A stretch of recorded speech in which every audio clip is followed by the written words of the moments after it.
Hare Krishna. Welcome to all the devotees to our weekly Bhakti Vaibhav class. So, till now, in the last few months, we have been discussing from the teachings of Lord Kapila, wherein very systematically Lord Kapila, being requested by Mother Devahuti, describes about the Adhyatmika Yoga consisting of Bhakti Yoga, Jnana Yoga, Ashtanga Yoga, and then that among these three, you have told Bhakti Yoga is simple, but what kind of Bhakti Yoga I'm supposed to follow? And also, you speak about Jnana Yoga and Ashtanga Yoga. Then Lord Kapila talks about Uttama Bhakti, which anyone can practice and attain perfection. And then he talks about Jnana Yoga and Ashtanga Yoga, attaining perfection through the practice of Jnana Yoga and Ashtanga Yoga. All these things he talks in next three chapters, 26, 27, 28. Then Mother Devoti asks, just like there are so many divisions and subdivisions in Ashtanga Yoga and Jnana Yoga, are there such kind of categorizations in Bhakti? So if yes, please tell me. And then we need to know the nature of the time out of fear of which one becomes serious in one's practice. And then we need to understand the samsara of the living entity in this material world. As a result of that, one becomes detached from this material world. So in order to practice bhakti, one need to have little detachment and little fear, little urgency. So for that, you please talk about time and samsara also. Then Lord Kapila talks about bhakti in the mode of ignorance, passion, goodness, and beyond three modes. And then he talks about the different angas of bhakti. What are the different, basically different distinctions means different angas of bhakti. What all we have to do, what we are not supposed to do, etc., etc. And then what we are not supposed to do. One important thing is that never ever disrespect the living entities. Why? There is Paramatma in every living entity. That does not mean, do you mean that you have to respect all the living entities equally? May not be equally, but according to the gradation of the living entities, they should be given respect. Then it talks about the gradation of the living entities. Then it talks about the qualities and characteristics of time. Then it talks about samsara of the living entity. Because this world is made up of three modes. All of us are also influenced by three modes.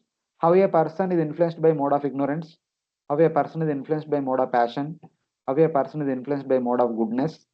All these three things are described very nicely in three chapters, chapter 20, 30, 31, 32.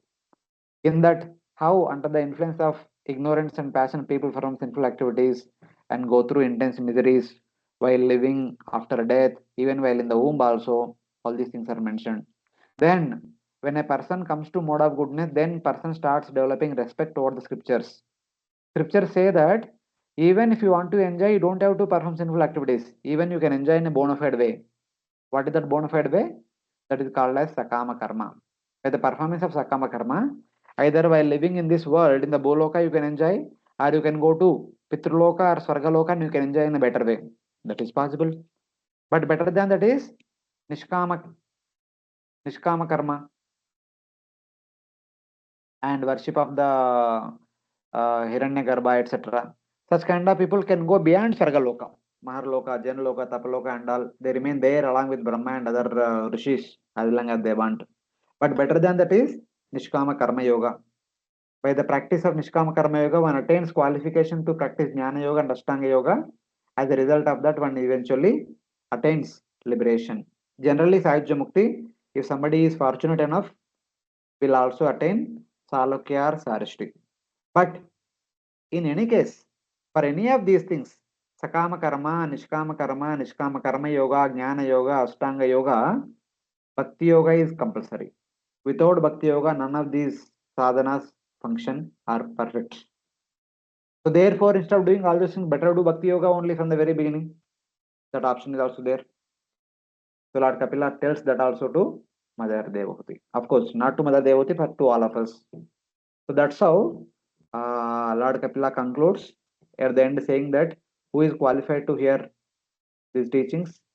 Those who are faithful, those who are inquisitive, and those who respect the devotees and the deity and the Lord and Shastra, and those who do not envy other living entities, etc., etc. And opposite people are not qualified. And then that's where Lord Kapila stops. Then Mother Devahuti expresses her gratitude to her son, Lord Kapila. She offers prayers. So she said that, my dear Lord, you delivering a courteous soul is not at all astonishing. But you being the Ananta, you being Mahavishnu, you consisting of all the universe within your abdomen, you entering into my womb, oh ordinary woman, is the most astonishing thing. You are such a compassionate person. Huh? And to such Lord who will not perform bhakti, what to speak of serving you for the rest of eternity? Even if a person, the born in dog eater's family, even if he chants, if he utters your name once, then he becomes sadhopi sadhya savanaya kalpate. He will become as respectable as the performer of Soma Yajna. So those who chant your names have performed all these things in the past only. They are as qualified as them. So that means coming to your lotus feet and able to chant your holy name and able to serve your holy feet is a rare thing. It is not such normal thing. It is very rare thing. So like that, Mother Devahuti expressed her gratitude by offering these prayers. Now, today, from text number 9 onwards, the rest of the chapter we will see what happened afterwards. What happened to Mother Devahuti, what happened to Lord Kapila. So that is the rest of the chapter.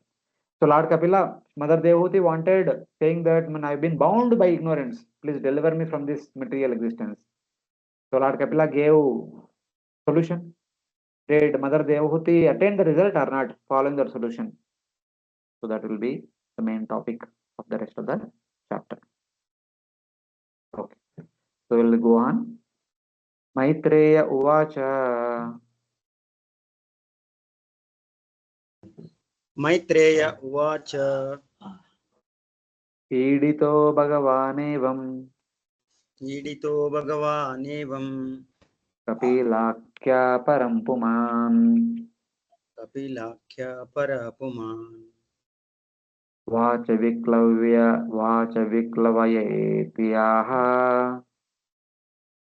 वाचा विक्लवयेत्याह मातरं मातृवत्सलः. मातरं मातृवत्सलः. Thus, the Supreme Personality of Godhead Kapila, satisfied by the words of his mother, towards whom he was very affectionate, replied with gravity.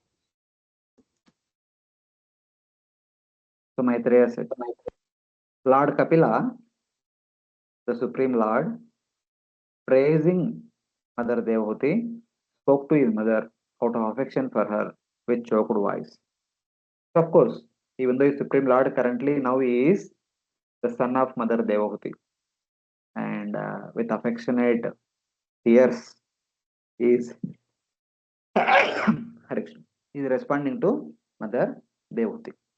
Lord Kapila, hearing these words, affectionately spoke to his mother Devahuti his final instructions. With choked voice, out of affection for his mother, Lord Kapila replied.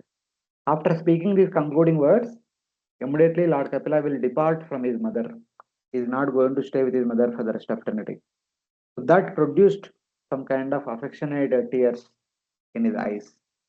So he was speaking in a choked voice. So like that.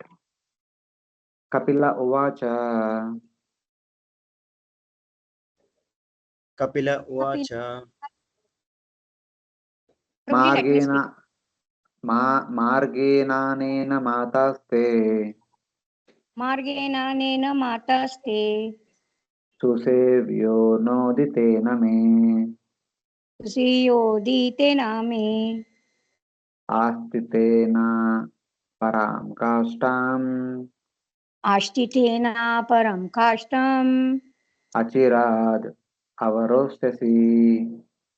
अचिरात् अवरोध्यसि. Translation. The personality of God said, My dear mother, the path of self-realization which I have already instructed to you is very easy.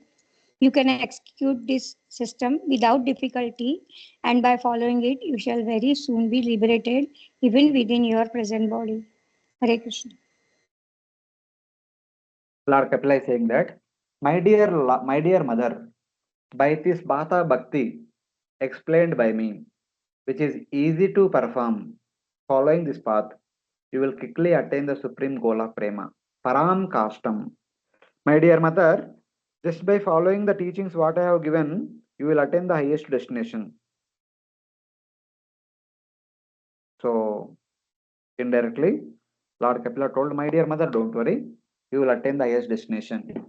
He is kind of assuring her. You will attain the supreme goal of Prema by following this easy path of bhakti that I have taught to you. Though his mother is a Nityasiddha, Lord Kapila speaks to her in this way to teach the world. Of course, apparently we may think that Lord Kapila is speaking to Mother Devahuti, but Lord Kapila is actually speaking to all of us, keeping his mother as an instrument. But just by becoming the mother of Lord Kapila, she is already Nityasiddha. She now no need to practice any sadhana. But in order to set a good example to all of us, she is going to practice the sadhana as taught by Lord Kapila. So now, Lord Kapila further says, Shraddhasvaitam matam mayam Shraddhatsvaitam matam mahyam justam yad brahmavadibhi justam yad brahmavadibihi yena mam abhayam yaya yenamam abhayam yaya mrutyum rachanti atadvidaha. ratyam richanti atadvidaha. My dear mother, those who are actually transcendentalists certainly follow my instructions as I have given them to you. You may rest assured that if you traverse this path of self-realization perfectly, surely you shall be freed from fearful material contaminations and shall ultimately reach me. Mother, persons who are not conversant with this method of devotional service certainly cannot get out of this cycle of birth and death. Have faith in my instruction. Shraddha Svaitan Matam Mayam. Whatever I have said, have complete faith. Not for Mother Devahuti, but for all of us. Which are practiced by those who know the truth and which will give you fearlessness. To anybody, Abhayam Yaya. Yenamam Abhayam Yaya. Those who do not know this attain death. Those who know and follow the teachings of Lord Kapila attain fearlessness. Those who do not know and do not follow, they will attain repeated cycle of birth and death. So in that way, in a this is a kind of concluding word. Please have faith in this instruction, as many realized persons have achieved perfection by following this path. By following this, you will achieve fearlessness, and by not following, one achieves death. Lord Kapila is telling the meaning. Bahavo jnana tapasa puta madbhava magata. Pitaraga bhayakroda manmaya ma upashrita. As Lord Krishna says in Bhagavad Gita. So many have attained perfection, and even now, even in the future, whoever will follow will also attain perfection. So do not have any doubt about this. Have faith on this. So like that. So Lord Kapila only spoke 2 shlokas. He assured that, my dear mother, you will attain perfection.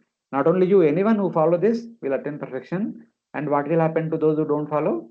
They will continue the repeated cycle of birth and death. So then Lord Kapila requesting mother, my dear mother, please give me permission to go on wandering the earth. I cannot stay at one place for long. I have to go on wandering.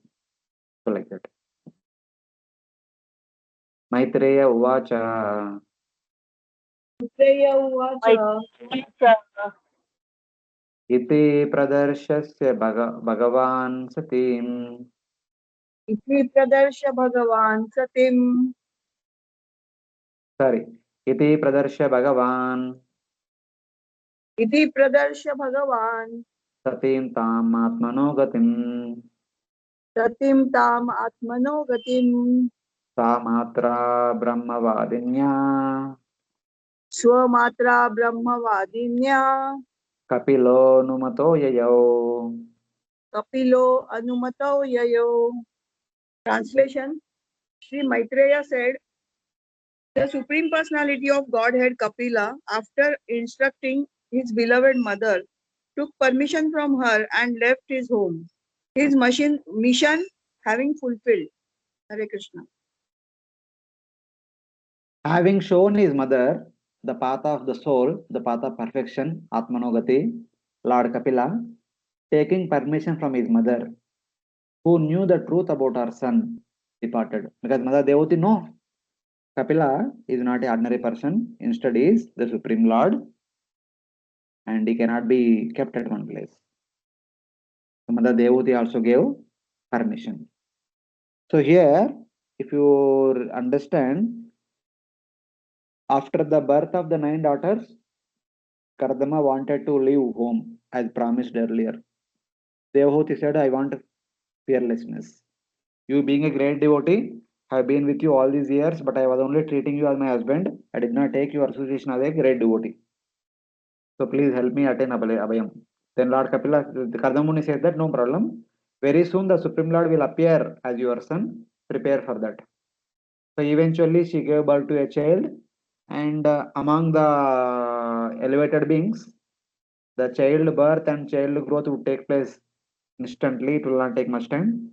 So Lord Kapila must have grown up to youth in no time. So one fine day, Kardama approached Lord Kapila. He said, my dear Lord, now I want to go to forest and wander at will, serving you. So Lord Kapila said, yes, if you desire so, please do the needful. I'll take care of the mother, don't worry. So Kardama went to forest in order to attain his perfection. He is wandering and attain perfection. In the meantime, at home, Mother Devahuti and Lord Kapila were there. One fine day, maybe few days later, one fine day, looking at the good opportunity, Mother Devahuti made inquiries from Lord Kapila. And till now, last 7-8 chapters, starting from 25, 26, 27, 28, 29, 30, 31, 32. So 8 chapters, Lord Kapila spoke. So how much time would have been taken by Kapila? We don't know. Maybe some time. We can say 2-3 muhurtas or prahara or half day, we can say. So they discussed. Everything is done. Now Lord Kapila is saying, I am leaving. That means Lord Kapila was there with Mother Devahuti not long time. Maybe around 1 year time. Not more than that. Because he was born and immediately, as soon as he was born, immediately he grew to youth in no time, maybe 1 or 2 muhurtas or something like that. And then there was, he spoke to Kardama and he left, and then he spoke to Devahuti and he is leaving. So it cannot be a very long time. It can be 1 month or 1 year, something like that. That much time only he was there with his parents. So he was still asking that, can I leave? And Mother Devahuti cannot say no and cannot say yes also. But ultimately she cannot stop the Lord. She consented with a heavy heart.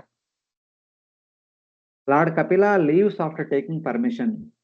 The reason for his mother giving permission is stated. She was a Brahmavadi. What do you mean by Brahmavadi? Ikkada chesi Brahmavadinya. Swamatara Brahmavadinya. Brahmavadi means one who speaks about her knows that her son was the Supreme Lord, absolute truth. Those who always speak about the absolute truth, those who consider the absolute truth belonging to them, are actually known as Brahmavadis. Thus, she considered that she would be protected by his will. She understood, no problem. My son is the Supreme Lord himself. Why would he not protect me? Even if he goes to forest, he will take care of me, he will protect me. With that assurance, she gave permission to Lord Kapila. Next. Sachapi Tanayoktena Sachapi tanayoktena Yogadeshena Yogayuk yogadhesana yogayuk Tasmin Ashrama Apide tasmin asrama apide Saraswatya Samahita. Saraswatya Samahita. Translation.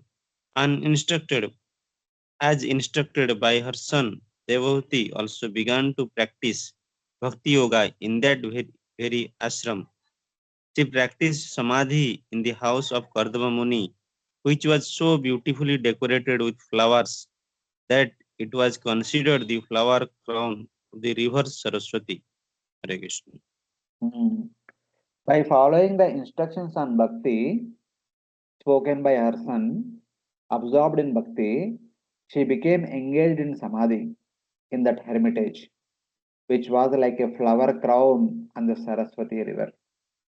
So Lord Kapila left, and afterwards, Mother Devahuti followed the instructions of Lord Kapila on the bank of Saraswati in her kutir. So, what did she practice? How did she practice, etc.? Will come in the future verses. She engaged in bhakti as instructed by Lord Kapila. After Lord Kapila left, she simply followed whatever Lord Kapila told her. So, what did she follow? We can see from next section.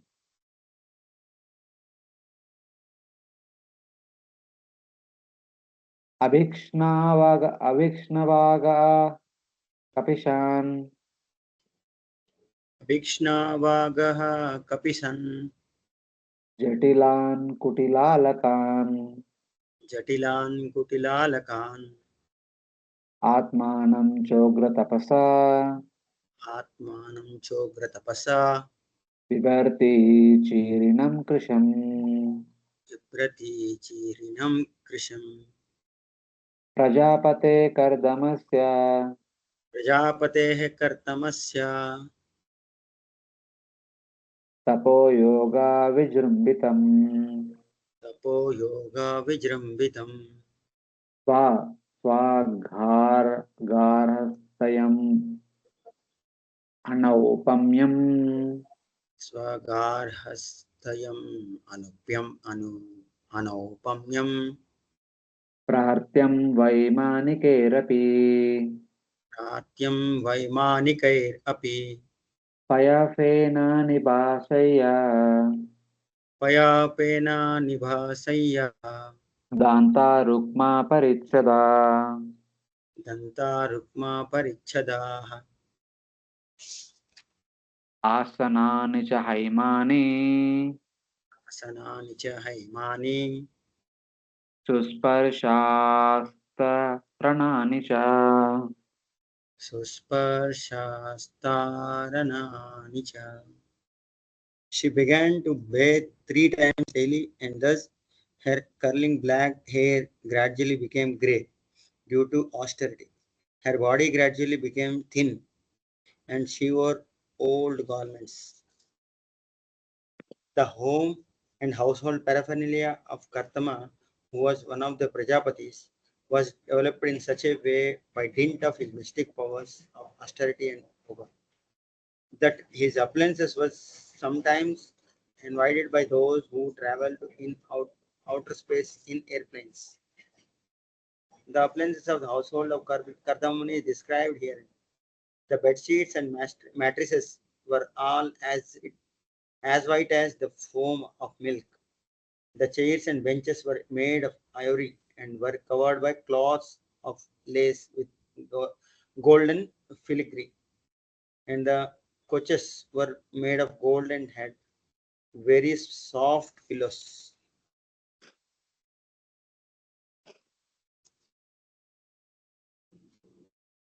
So in the previous verse, there was mention of two things. One was the hermitage in which Devahuti remained, and also the location of the hermitage on the bank of the Saraswati river. So these two things will be described a little bit in the upcoming verses. Her locks of hair became matted and became grey from repeated bathing. Her body, clothed in rags, became thin because of severe austerities. From there on, after Lord Kapila left, she followed strict austerities. As a result of that, eventually what happened to her is all mentioned. The house Kardama produced through the austerities of yoga was unequaled and desired by the devatas. The ivory beds resembled the foam of milk, had gold coverings. The chairs were made of gold with soft cushions. So, the first line is her locks of hair became matted and grey from repeated bathing. Her body clothed in rags became thin because of severe austerities. So, in spite of having lot of opulences, a opulent aerial mansion created by Kardama, and all the facilities, everything is there, but she followed a very austere life, not being attracted by these opulent things. She could have lived opulently in that opulent palace for long, long, long time, enjoying there, but she did not like that. She decided to go back to Godhead, for which, in order to develop complete detachment from this material world, she was performing severe austerities. As a result of that, she eventually became lean and her clothes became dirty and her hair became gray. And she, that means she's not even focusing about her personal maintenance. So that is understanding. So this is how it is. We have to understand. Due to intense austerities, her body became thin, her hair matted, and her clothes ragged. She took bath 3 times a day. Her hair became matted, and her body was clothed in rags. These are mentioned. So that means even though in spite of having all the wonderful facilities, she decided that no, done. My husband is gone, my son is gone, then for what purpose I have to stay here? I'll go back to Godhead, following the footsteps of my husband. That is what her determination is. So the previous verse started the discussion about the aerial mansion. It is further continued in the next verse. Swachaspatika kudyeshu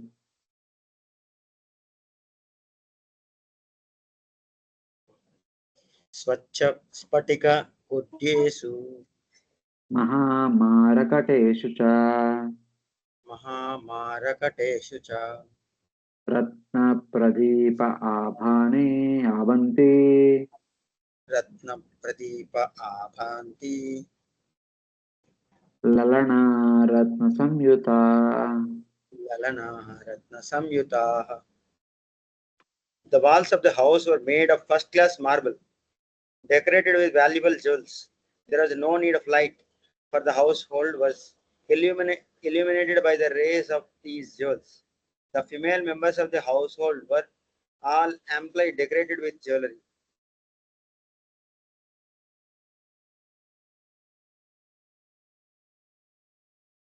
Jewel lamps shone on clear crystal walls. Okay. Ratna Pradeepa Abanti. Decorated with large emeralds. The women were decorated with jewels. So the aerial mansion is all brightened by the jewels on the walls. There is no need of electrical bulbs or lamps or anything. There is a natural light coming from the jewels. And the women attendants who were created by Kardama to take care of Devahuti, they are still there in the same palace. They did not disappear. They are very nicely decorated. Gruhodayanam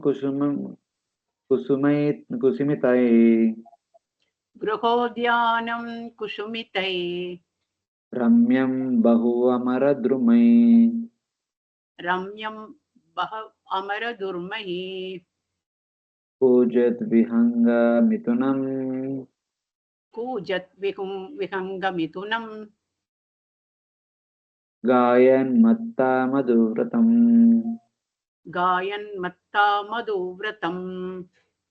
The compound of the main household was surrounded by beautiful gardens with sweet, fragrant flowers and many trees which produced fresh fruit and were tall and beautiful. The attraction of such gardens was that singing birds would sit on the trees and their chanting voices as well as the humming sound of the bees, made the whole atmosphere as pleasing as possible. The garden was made beautiful with many flowering celestial trees, with pairs of singing birds and intoxicated humming bees. So the inside the palace is described. Now outside the palace, the corridors, verandas, and the garden open area and all filled with all auspicious trees. And every tree has honeybees, birds, fruits, flowers. Everything is perfectly scenic. So like that. So why these things are mentioned in one sense? In spite of having all these wonderful things which amuse one, she was not disturbed by them. She is completely focused on following the teachings of Lord Kapila. She is no more interested in all these things without the presence of her husband. So that's how we have to understand. Yatra pravishtam atmanam Yatra pravishtamatmanam vividanuchara guha jagu vivida vivi sorry vibudanuchara jagua vapyam utpala gandinyam vapyam utpala gandhinyam kardame nopalalitam. ardamenu palalitam. Translation. When Devahuti would enter the lovely garden to take her bath in a pond filled with lotus flower, the associate of the denizen of heaven, the Gandharvas, would sing about Kardama's glorious household life. Her great husband Kardama gave her all protection at all times. Hare Krishna. When Devahuti, under the care of Kardama, would enter the pond, fragrant with lotuses, the Devata assistants glorified her. So, what used to happen in the past when Kardama was there? Every day, taken care of by those maid servants, the heavenly damsels. So, Devahuti used to enter into that lake and would take bath and decorate herself and come in front of her husband. So, in that way. Hitva tadat ipsitamam.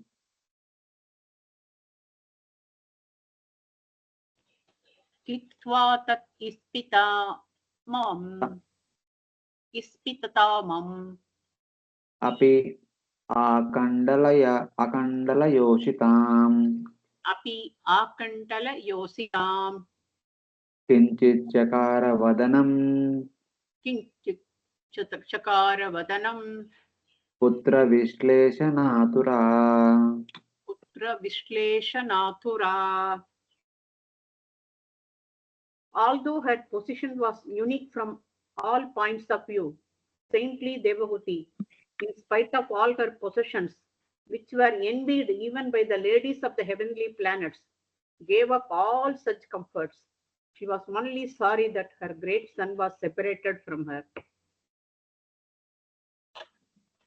Giving up that house about which the description came in the previous 4-5 verses, giving up that all the opulent aerial mansion created by Kardama for the pleasure of Devahuti, she gave it up. Most desirable even to the wives of Indra. Devahuti became silent, overcome with grief, pained by the absence of her son.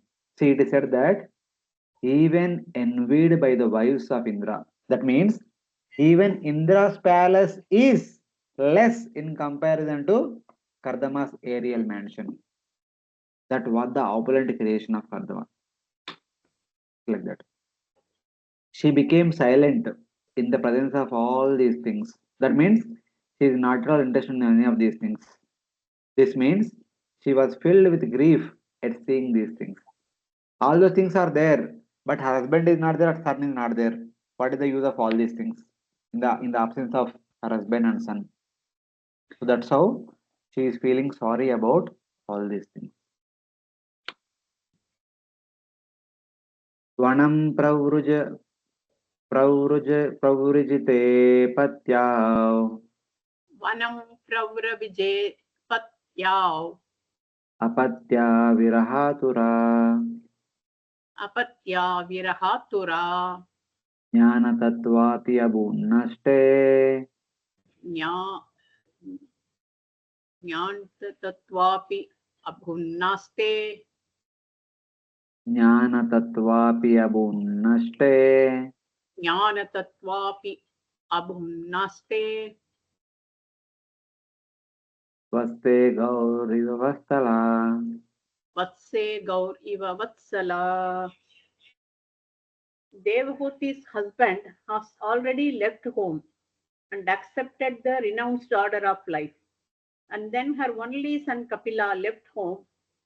Although she knew all the truths of life and death, and although her heart was cleaned up all dirt, she was very aggrieved at the loss of her son, just as a cow is affected when her calf dies. Since her husband had also left, she became aggrieved with the separation from her son. Even though she knew the truth, she was like a cow aggrieved when losing a calf. So previously, when husband was leaving, she requested for fearlessness. Son came. Now son is also leaving. So she can't say no. She can't tolerate the separation from son also. So her situation is like a mother cow just she lost her baby calf, like that. This verse described the great depression caused by parental love for the Lord. Though her husband had gone to the forest, she maintained her life, seeing her son, seeing Kardama's son, Lord Kapila. Now he is also gone, for whose sake she has to live. But she grieved when even Lord Kapila left. Oh, is there anyone around? Let them see. They should make my son quickly return. If not, I cannot live. She lamented like a cow. Or, like a cow, she suddenly forgot all spiritual knowledge given to her. Even though just now Lord Kapila spoke all the knowledge, but even though she knew all those things, but the pain of separation is so much, she was crying loudly, asking for help. Is there anybody nearby? Please tell my situation to my son so that he will come back. Something like that. So this is her feeling. But she did not stop there. She felt bad for some time. Then she understood what to do, what not to do. Then she began doing.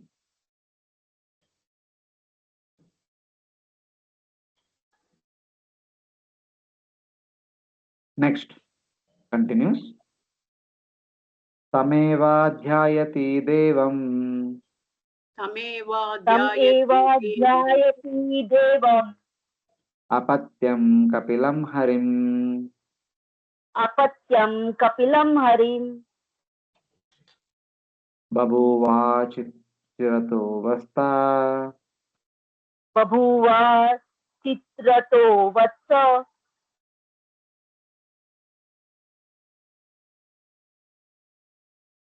निष्पृहा तादृशे गृहे निष्प्रः तादृशे ग्रहे. Translation: O Vidura, thus always meditating upon her son, the Supreme Personality of Godhead, Kapila Dev, she very soon became unattached to her nicely decorated home. O Vidura, meditating on her son Kapila, the Supreme Lord, she quickly became detached from that opulent house. So for some time she exhibited her lamentation, maybe couple of days or a week or 10 days, something like that. She was expressing her pain of separation from Lord Kapila. Obviously, the Supreme Lord has become their son and Lord did not stay with them for long. In no time, he left them. So she expressed her sorrow for some time, and later on she remembered what Lord Kapila spoke, how one should perform sadhana gravely, etc. Slowly she became grave and she began to practice what Lord Kapila instructed her. By meditating on the Lord, Mother Devahuti became detached from her house, opulences, and the pain of separation. She is now only focused on the practice of the sadhana that has been instructed by Lord Kapila.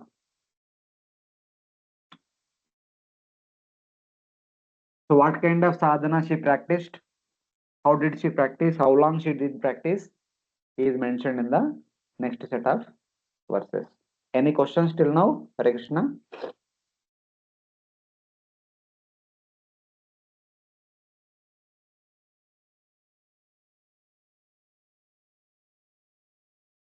No problem. Yeah. Yes, true. ध्यायति भगवद्रूपम् ध्यायति भगवत रूपम यदाह ध्यानगोचरम् यदा ध्यानगोचरम सुता प्रसन्नवदनम् सुता प्रसन्नवदनम समस्ता व्यस्तचिन्तया. Vyastachintaya. Translation. Thereafter, having heard with the great eagerness in all details from her son Kapila Deva, the eternally smiling personality of Godhead Devahuti began to meditate constantly upon the Vishnu form of Supreme Lord. Hare Krishna. So what kind of sadhana she practiced? So in a way, Mother Devahuti heard from Lord Kapila about Bhakti Yoga primarily, and also she heard about Jnana Yoga and Ashtanga Yoga secondarily. So she practices Bhakti Yoga, but she also takes some help of Jnana Yoga and Ashtanga Yoga. Some important aspects of Jnana Yoga, Ashtanga Yoga, which can be employed at that time when Devahuti was there during Satya Yoga time period and all. She utilized those practices also because she wanted to go back to Godhead very quickly. Why would she want to stay long here? Her husband left, her son left, and father left, everyone left. And she alone, what she will do in the forest just by living there for a long time. So she wanted to leave this world very quickly. So she took the help of Jnana Yoga and Ashtanga Yoga in order to get detachment from this world very quickly and then go back home back to Godhead. So whatever is need to be done, she did everything so that she can go back to Godhead very quickly. So that is indicated in the next 2-3 verses. She meditated on the form of the Supreme Lord. Dhyayati Bhagavad Rupam. Dhyana, which is the seventh anga of Ashtanga Yoga. As Lord Kapila told, what kind of dhyana one should do. We should do dhyana starting from the lotus feet of the Supreme Lord, gradually raising our consciousness, raising our contemplation to the calves, knees, thighs, and abdomen, nabi, chest, heart, neck, face, eyes, nose, mouth, eyebrows, forehead, complete face, like that. Gradually raising from the toe to forehead. That she is doing the meditation, that dhyana she is doing. So this is from the Ashtanga Yoga, she did it. The worthy object of meditation. Upon whom? Lord himself, with smiling face. Asam Hare Ravanatakila Loka Tivra Shokashur Sagara Vishoshana Matyudara. We discussed this sloka. So one should meditate upon the smiling face of the Supreme Lord, which dries away the ocean of grief that you have been accumulating over millions of lifetimes. So like that. With smiling face, whom her son had described, thinking of his whole form and its parts. So both the things she was doing, Dharana and Dhyana. So Lord Kapila described the beautiful form of the Supreme Lord. So on that form, first she meditated on the complete form, that is Dharana. Then she meditated on the individual limbs, that is Dhyana. So this she did from Ashtanga Yoga. From the section of Ashtanga Yoga, she followed Dhyana and Dharana, Dharana and Dhyana, because which will give us perfection fast. So in that way, she want to attain as early as possible. She was doing it, and this can be called as Smaranam in the Navavida Bhakti, Shravanam Kirtanam Smaranam. That we can also say it as Smaranam also. Grieving in separation, my mind cannot give up seeing the Lord as my son. Going to a solitary place for a moment, concentrating my mind, giving up the idea of my son, I will practice meditation as Lord Kapila taught me. She meditated on Lord's form. Instead of thinking of her son Lord Kapila, she meditated on Lord Narayana, whose form was described by Lord Kapila to her in chapter 28 as part of Ashtanga Yoga. So she was doing that so that she can become free from the lamentation that she was going through out of separation from her son. Then what else she will do? So she did dharana, dhyana, meditating on the complete form of the Supreme Lord and also the individual limbs of the Supreme Lord. Then what else afterwards? Bhakti Pravaha Yogena Bhakti Pravaha Yogena Vairagyena Baliyasa Vairagena Baliyasa Yuktanushtana Jatena Yuktanushtana Jatena Jnanena Brahmahetuna. Jnanena Brahmahetuna Vishuddhena tadatmanam Vishuddhena Tadatmanam Atmana Vishwatomukam Atmana Vishvato Mukam Svanubhutya Tirobhuta Swanubhutya Tirobhuta Maya Guna Visheshanam. Maya Guna Visheshanam. She did so with serious engagement in devotional service. Because she was strong in renunciation, she accepted only the necessities of the body.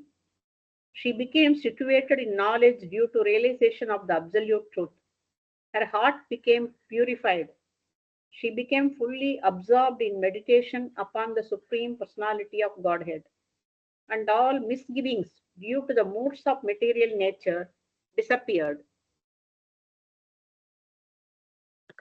By Bhakti Yoga, which flows like a current, Bhakti Pravaha Yogena, Yata Gangamba Sombudau, Bhakti Pravaha Yogena, by Bhakti Yoga, which flows like a current, by strong renunciation, Vairagyena Baliyasa, produced from the proper practice of Bhakti, by knowledge, causing realization of the Lord, Jnanena Brahma Hetuna. Here, that knowledge, Sankhya, which Lord Kapila told, which brings us close to Supreme Lord, which gives us a clear-cut understanding of who is Ishvara, who cannot be Ishvara.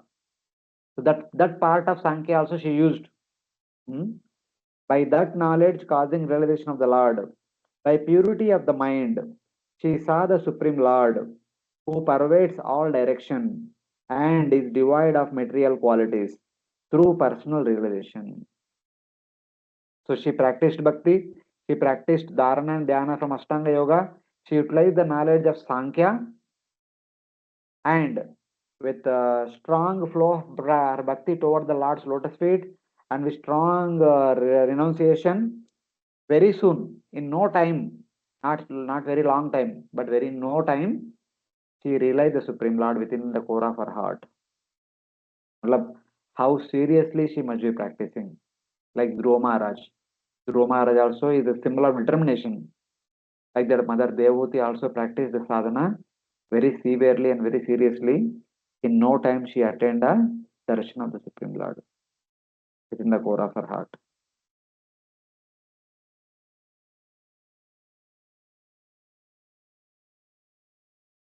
So there are some notes. Let us pay attention to. Basically, she took the important aspects of jnana, the important aspects of Ashtanga Yoga also, and the important aspects of bhakti, and she practiced all together in order to go back home back to Godhead as early as possible, not to postpone, not to delay or return back to Godhead. Because what is the purpose of her staying here anymore? Her husband left, her son left, so there is no point in staying here like that, she thought. She meditated on the Lord through personal realization, mind fixed on three features of the absolute truth. She attained destruction of suffering and bliss due to destruction of samsara. What are the three features? Sachidananda. The Sachidananda features of the Supreme Lord, and thus she attained the destruction of suffering and the bliss due to destruction of samsara. This is in quick summary what is the end result she got. But what she should do? What are practices? Let us see. First thing is Bhakti Pravaha Yogena. He practiced Bhakti like the flow of Ganga.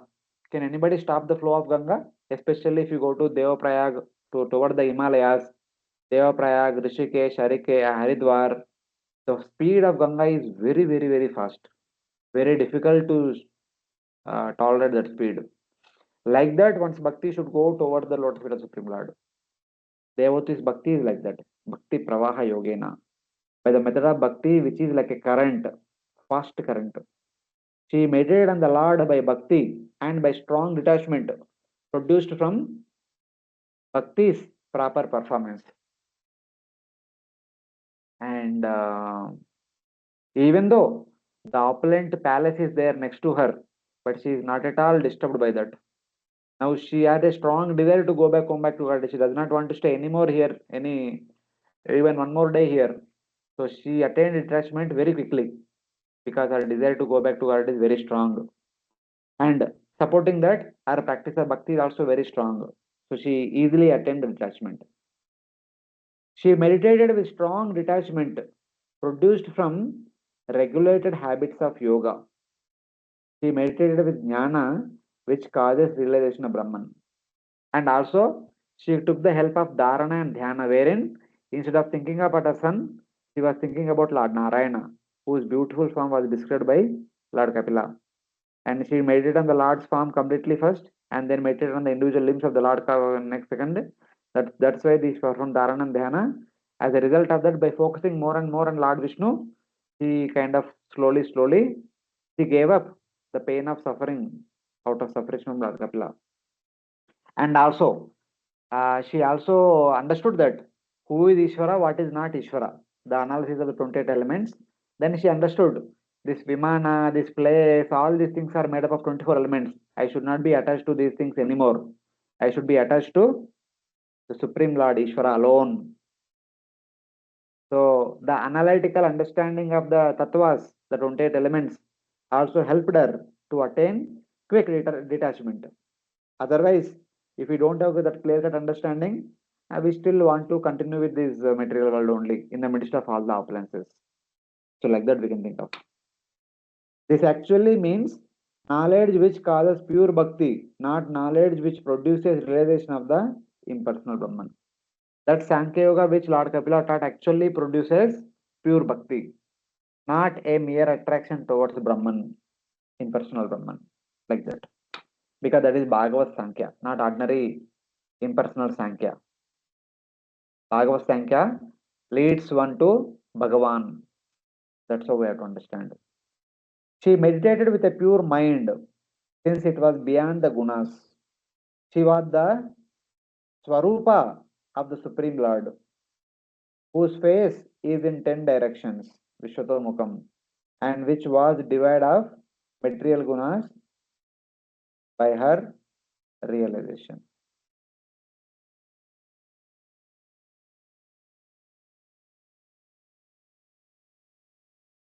So by meditating on the Supreme Lord, she could see the Lord's form visible to her in the core of her heart.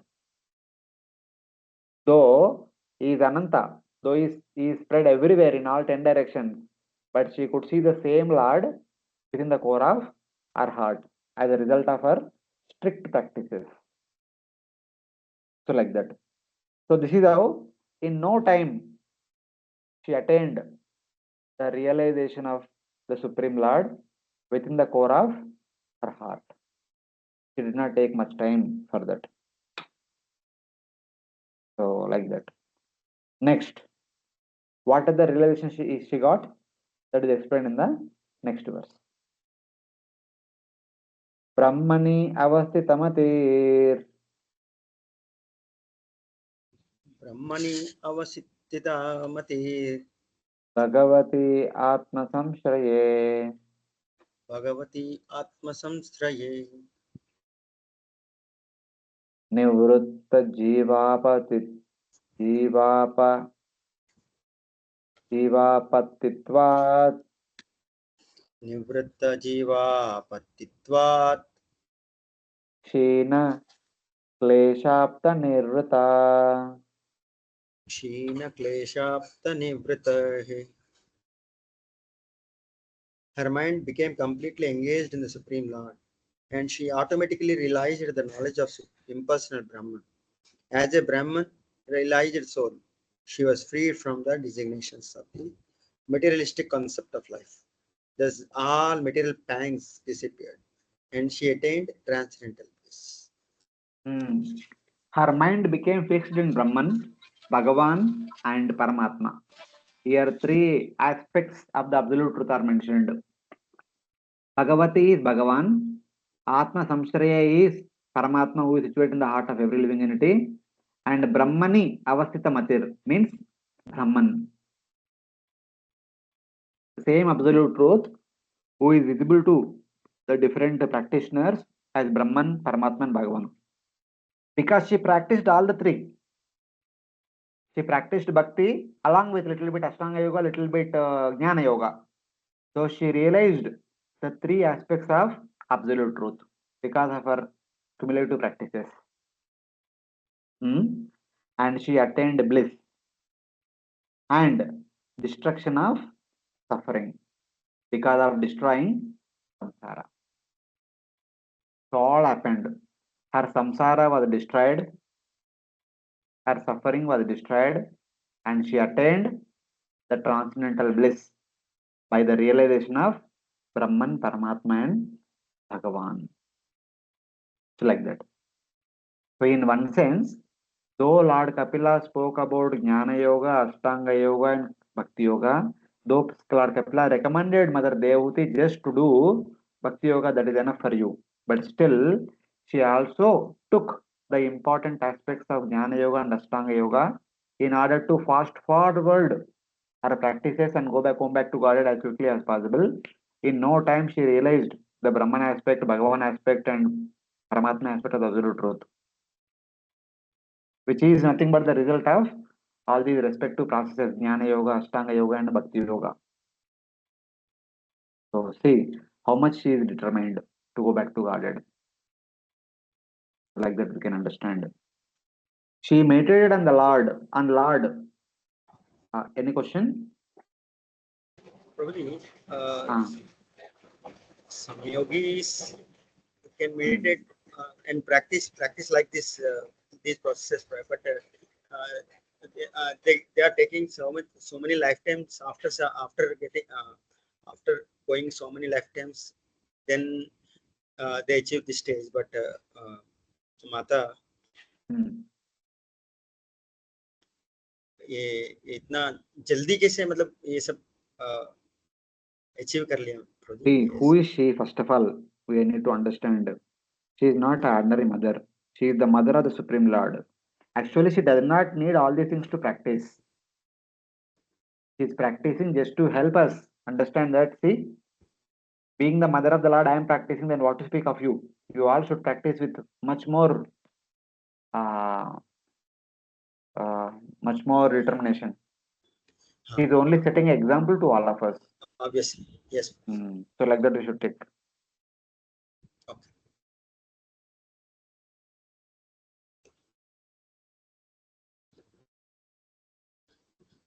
She meditated on the Lord through personal realizations. Mind fixed on three features of the absolute truth, Brahman, Paramatma, and Bhagavan. She attained destruction of suffering and bliss due to the destruction of samsara. In summary, the shloka this is. So it means her mind then became fixed in the Brahman, in Bhagavan, and in Paramatma, the shelter of the jivas. Because she is also practicing other process, accordingly she attained realization. The goals of the jnani, the devotee, and the yogi are listed in order. So she attained Brahman realization, goal of jnana. She attained Bhagavan realization, the goal of devotee. She attained Paramatma realization, the goal of yogi, Ashtanga yogi. So all these are there. Because she practiced a little bit all these things, she attained all the results. She fixed her mind on the full Swarupa, the Angi, which contains Brahman, Bhagavan, and Paramatma. Because he was meditating on the complete form of the Supreme Personality of Godhead. As a result of that, the Supreme Personality of God contains Paramatma and Brahman within. So all the three realizations given to Mother Devahuti. She thus attained the characteristics which indicate Bhava Bhakti. She immediately came to Bhava Bhakti and Prema Bhakti, where she could witness, she could see the Supreme Lord within the core of her heart. Like that. Excluding the third level in Jnana, Tattvamasi, of merging Tvam and Tat.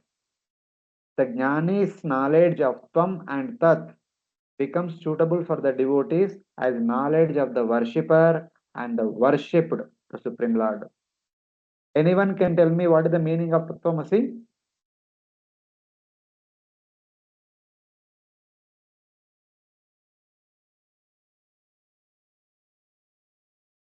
Haribol? Any devotees? What is the meaning of this word?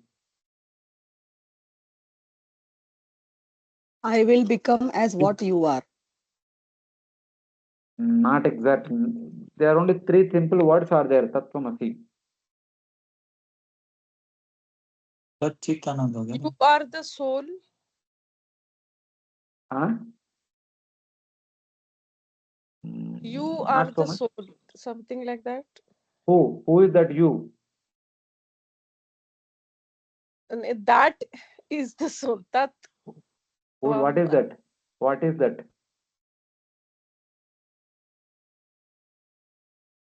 the That is it's one of the Brahma Vakyas. That's what I know, but No, that sorry, Vakya is okay, but what is the meaning of that Vakya? That is fine, Prabhuji, but what is the it's meaning? better you tell that. equivalent to Sorry. Brahman. It become equivalent to Brahman. Can you repeat? It become equivalent, but just like equivalent to Brahman. That's how you can give when the Who devotee will become equivalent to Brahman? Jiva, because they have crossed these three modes, so it become a transcendent. That is called it is Twamasi. Okay. Anybody else want to try?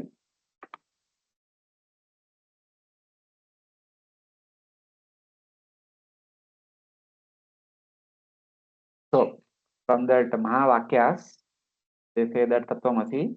Simple. Tat means absolute truth. Tvam means Jiva. Here the absolute truth can be taken as Brahman. Tvam means Jiva. So the meaning is, O Jiva, you are non-different from that absolute truth. You are that absolute truth. The smallest meaning is, O Jiva, you are that absolute truth. Aham Brahmosmi. I am that absolute truth. Tattvamasi. You are that absolute truth. Are you getting? Is it clear? Yes, Prabhuji.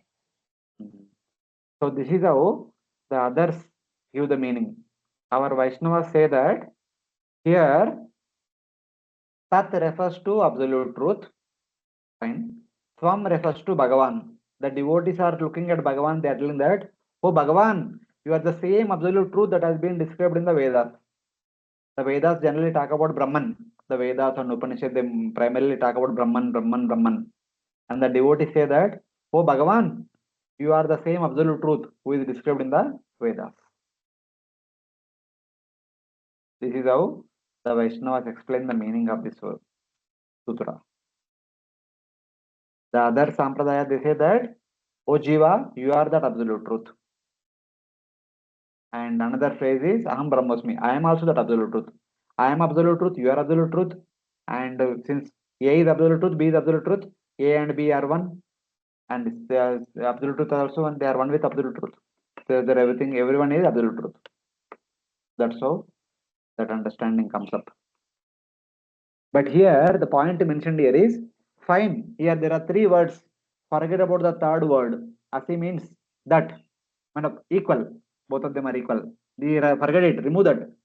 Tattvam, only take two words.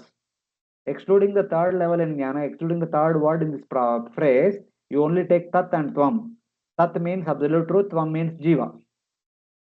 So excluding the third level of Jnana of merging Tvam and Tat. So you are that absolute means you both are one. You both are becoming one means merging. You forget it. Excluding this, you only take the word Tvam and Tat. The Jnani's knowledge of Tvam and Tat. You and that. Tvam means you. Tat means that means absolute truth. Attribute-less absolute truth. Since absolute truth is neither male nor female, that's why it is said that. Neuter understanding. Becomes suitable for the devotee at the knowledge of the worshipper. Tvam is worshipper, the devotee. Tat means worshipped, the Lord. That's what I said, na? Mother Devahuti took the good aspects of the jnana. So this is how the good aspects of jnana are taken. Of course, this is not from Mother Devahuti, but the current scenario, we need to take this like this. So take the two words tat and tvam. Yes, there is tat, supposed to be worshipped. There is tvam, supposed to worship the Supreme Lord. Sevya Sevaka, Sadhya Sadhaka, Swami Sevaka. So like that. And then from Ashtanga Yoga point of view, the seventh level of Ashtanga Yogis, that is Dhyana or a meditation of the Ashtanga Yogis, becomes most suitable for the devotees as the third item of the 9 types of bhakti, that is Smaranam. So from Ashtanga Yoga, what should be taken? Dhyana and Dharana should be taken, which are equal to Smaranam in bhakti. Fine. So with that Smaranam, simultaneously you are doing both Bhakti Yoga as well as the important aspect of Jnana Yoga, the Dhyana Yoga, Ashtanga Yoga. For Devahuti, taking the Jnana of the Jnanis and meditation of the Yogis, according to idea that the swan eats the essence in all things. Swan only takes the essence of all things. In the sense, when you put milk and water mixed together and put in front of the swan only takes the milk. It does not take the water. Same way, Ashtanga Yoga has many things, Jnana Yoga has many things, but the only the essential points are taken and utilized, like a swan. He followed those practices since they were also included in Bhakti. They are not different from Bhakti. The Dhyana is similar to Smarana, and Tat and Svam are similar to Bhakta and Bhagavan. So take it. They are not different from Bhakti. It's not that you are giving up and doing something else. Not like that. They are similar, but they are called with different names. So no problem. Let us take that also. Thus, it is said that she used jnana, jnanena brahma hetuna. And in verse 23, it was said that she used meditation, dhyana gocharam sutaha. So by doing this, essentially they are bhakti activities only, but apparently we can also say that she did not disrespect the jnana process and ashtanga yoga process, because one may say that she heard all these things and she completely neglected them. She did not touch them only. No, not like that. She respected them by doing the essential parts of those sadhanas also. So in that way. So we also should follow in the same footsteps like Mother Devahuti followed.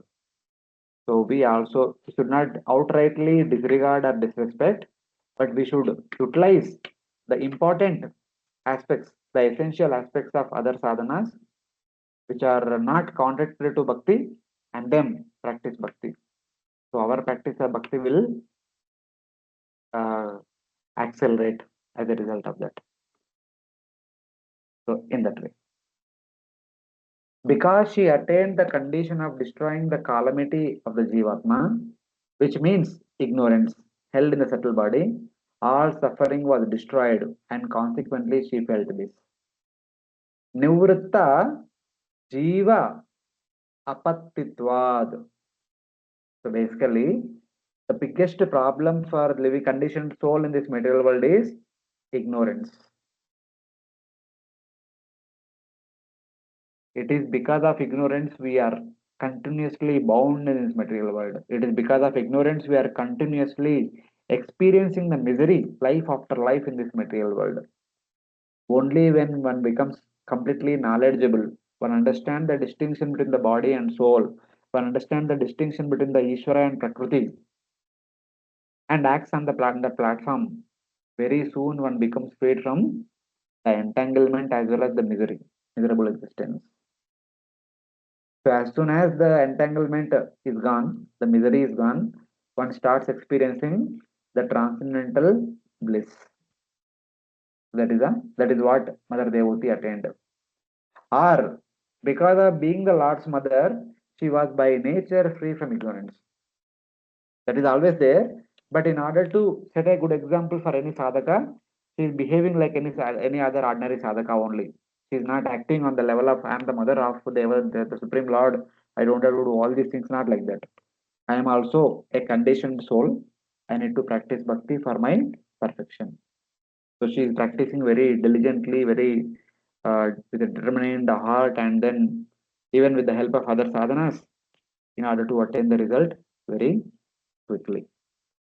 Later on, we will see in the fourth canto, even Prithu Maharaj also, after taking on to Vanaprastha order when he went to War forest, while he was practicing the severe austerities of Ashtanga Yoga, so he was following all austerities the best possible way. Matlab, there is some austerity. You can follow the austerity at lower grade, medium grade, top grade like that. But he was practicing at the topmost severity of the austerity. And also, he does not want to stay anymore in this world. He wanted to go back to Godhead very quickly.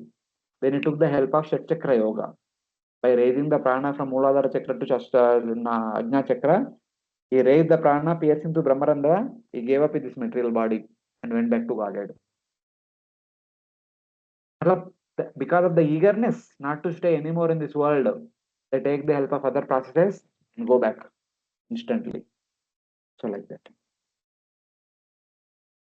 Thus the statement merely indicates a condition in the spiritual world, as in statements such as I am Atma, Apahata Papma, the soul is without sin. So in one sense, the soul by its very nature is without sin, without contamination. But when the soul starts identifying with the subtle body and gross body, the soul starts getting contaminated. Actually, the subtle body is getting contaminated. Since the soul is identifying with the subtle body, we say that soul is also getting contaminated.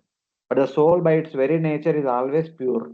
Here, Mother Devahuti, though she may say that I am bewildered, I am bound in this material world by ignorance, etc., etc., that is her humility, but she is very pure, as pure as the soul.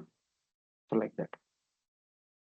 So this is how she very systematically, very determinedly practiced the sadhana, even with the help of the important aspects of jnana and ashtanga yoga. And in no time she attained the realization of all the three aspects of absolute truth.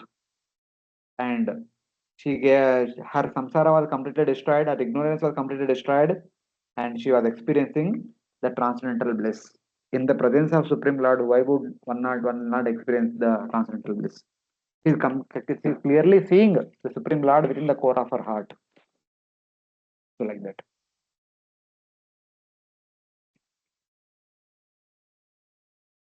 Next.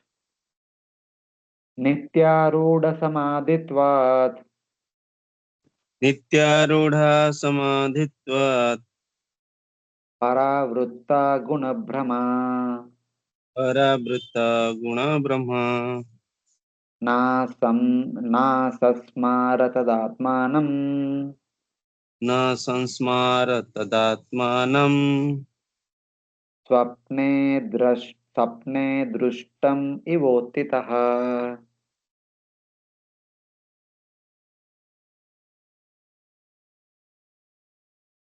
What happened? Swapne drushtam ivotitah. Situated in internal trance and freed from illusion impelled by the modes of material nature, she forgot her material body just as one forgets his different bodies in a dream. Hare Krishna. Because of attaining continuous samadhi, nitya aruda samadhitvat, and being free of wandering towards sense objects, she did not remember her body, just as a person on waking does not remember what happened in a dream. So now, since she realized the three aspects of absolute truth, Brahman, Paramatman, and Bhagavan within the core of her heart, she completely lost her external consciousness. Like we hear in Chaitanya Charitamrita that sometimes occasionally Chaitanya Mahaprabhu forgets his external consciousness. He goes into a trance and there he is seeing the Supreme Lord Sri Krishna being served by the gopis, and some gopis tell him go and get flowers, and he goes and get plucking flowers, etc., etc., etc. He would tell afterwards. Same thing happened to Mother Devoti. She completely lost the knowledge of herself being existing on the bank of Mother Saraswati River, being taken care by the thousand maid damsels, the heavenly damsels, etc., etc. All these things she forgot. She's only looking at the absolute truth and experiencing the transcendental bliss. What happened to her body, she completely lost track of all that. That means she attained the platform of Jivan Mukta. She is alive, but she is already liberated. So like that. So this condition is like, as soon as you get up from the dream, you forget the dream. So her whole life till now it was like a dream. Now she got up from the dream. She is now in a different world. The dream world has been completely lost, completely forgotten. So like that. According to the devotees, samadhi means bewilderment caused by the bliss of meditation. Bewilderment means we forget what is around us. We are in a hallucination state. I mean, from materially speaking, that is like that. That we call bewilderment. Her state is like that. She forgot the external world completely. She is only in transcendental bliss. She is only looking at the absolute truth and in intense bliss. She is experiencing the intense bliss. Because of attaining constant samadhi, wandering towards material sense objects ceased. Now, why would she look after sense objects? Anyway, from many days also she was not looking at. So, after attaining the transcendental realization, after attaining the vision of absolute truth, Brahman, Paramatman, Bhagavan, why would she look at the aerial mansion, this happiness, this thing, all these material objects for sense gratification? She would never show any interest. That's what. Her looking at material sense objects has completely ceased. Because of attaining samadhi, she did not remember her body. So like that. That is her current situation. She lost track of the external world. She is experiencing the internal bliss completely. This is what she entered into. Just like Chaitanya Mahaprabhu, he will forget everything what's happening. He would disappear from Gambhira and he would be in the river, or he would be in the sand dunes, or he would be here, there, in the Goshala. All his limbs are kind of separated or elongated lengthily here, there, and he would completely lost track of the external world. He is out of consciousness in that sense. Like that.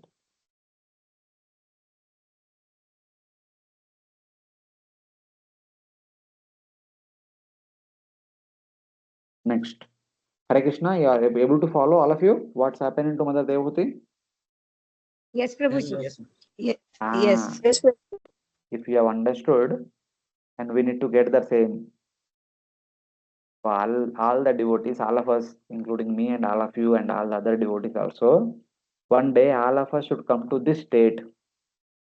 Then one is qualified to go back home, back to Godhead. Till then, we need to work hard.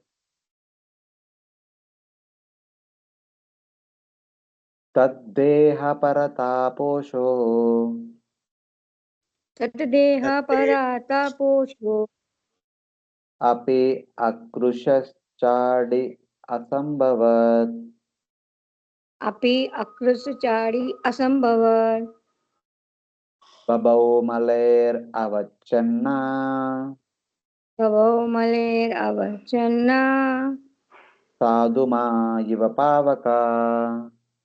sadhuma iva pavaka. Translation. Her body was being taken care of by a spiritual damsels created by her husband Kardama. And since she had no mental anxiety at that time, her body did not become thin. She appeared just like a fire surrounded by a Hare Krishna. Her body was cared for the maidens created by Kardama, and because of no anxieties, she was not thin. Though covered by dirt, her body shone like a fire covered by smoke. Of course, even though while she was completely absorbed in her austerities, tapasya, and bhakti, all these things, the 1000 maidens who were created along with the aerial mansion, they were still there. They were looking after the necessary requirements of Mother Devahuti. Even though she does not have any external consciousness, external spruha, but she was taking care of her.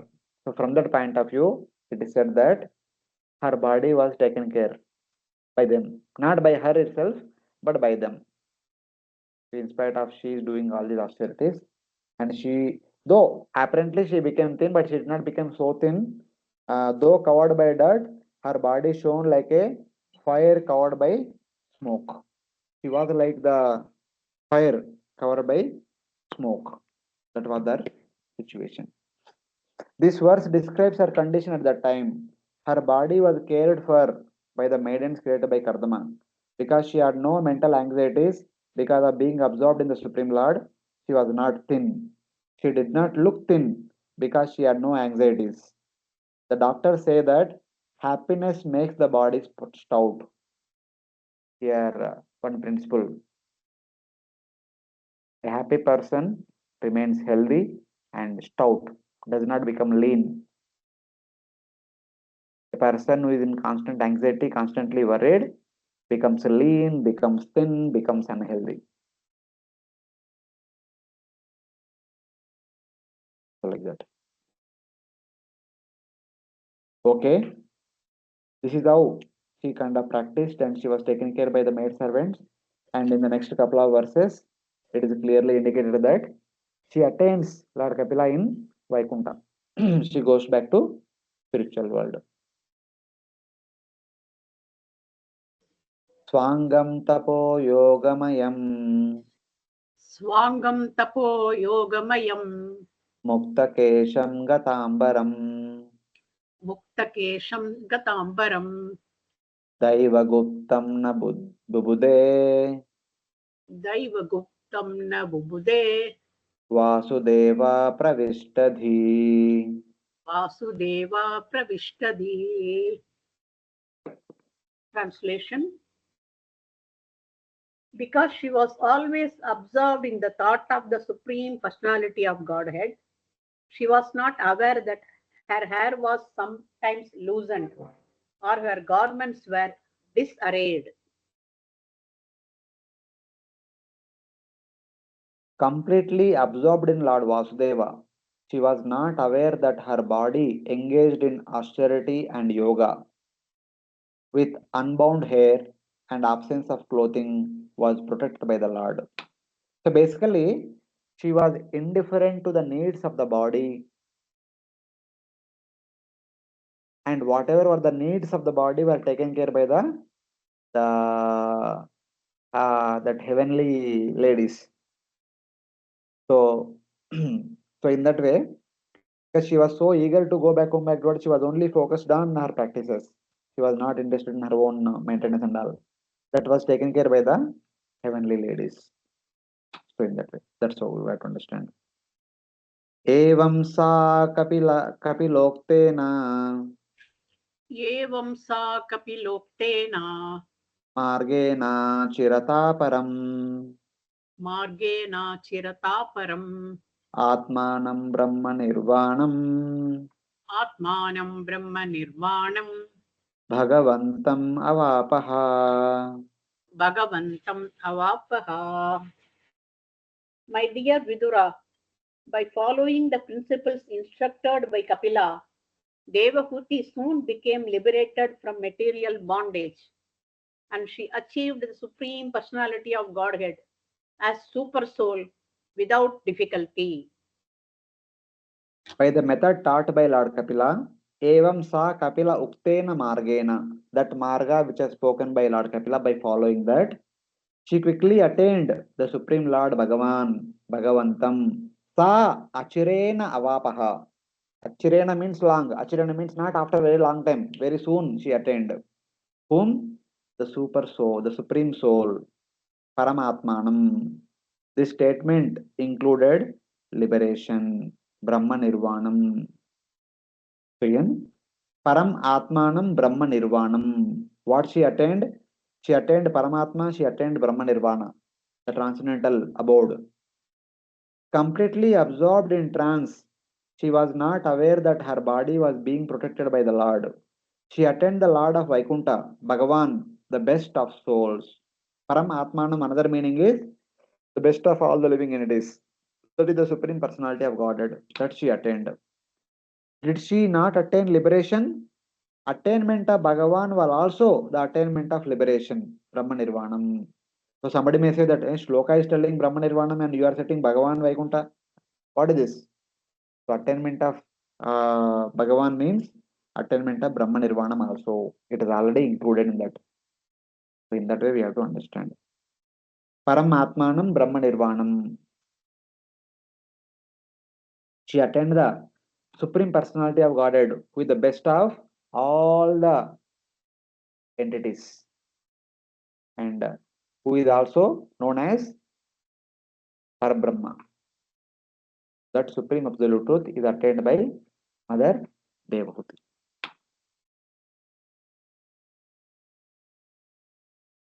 So here is a verse from 7th canto, which also talks about the understanding of Paramatma and Parabrahma, etc. The wise know that direct contact with the Lord, which includes the happiness of Brahman, destroys samsara for the sinful persons possessing material bodies in this world. Therefore, worship the Paramatma in your heart. This is Lord Kapila and Prahlad Maharaj speaking to his classmates in the school of Shenda and Amarka. So, in the discussion, the Lord is everywhere, is as Paramatma in the heart of each and every living entity. Those who worship Paramatma, they are freed from the material entanglement, material miseries, and they attain the Supreme Absolute Truth in His transcendental abode.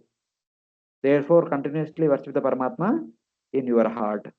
So that means worshipping Paramatma means worshipping the Supreme Personality of Godhead, who is situated in the heart of each and every living entity as Paramatma.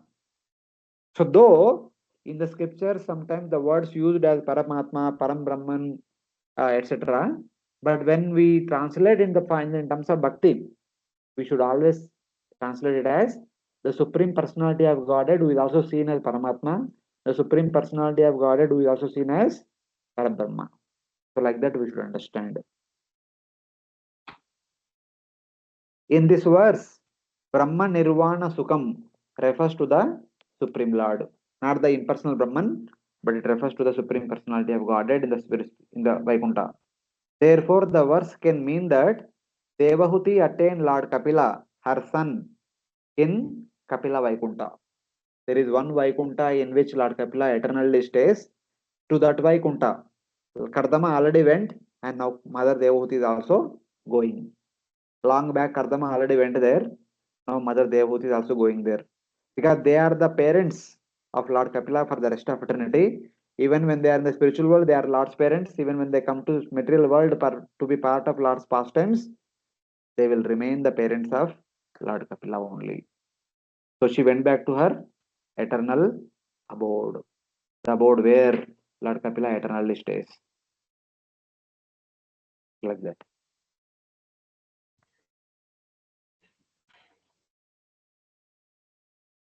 Tadvirasit punyatamam Tatvirasit yatamam Kshetram Trailoka Vishrutam Kshetram Trailokya Vishrutam Namna Siddhapadam Yatra Namna Siddhapadam Yatra Sa Samsiddhim Upeyushi.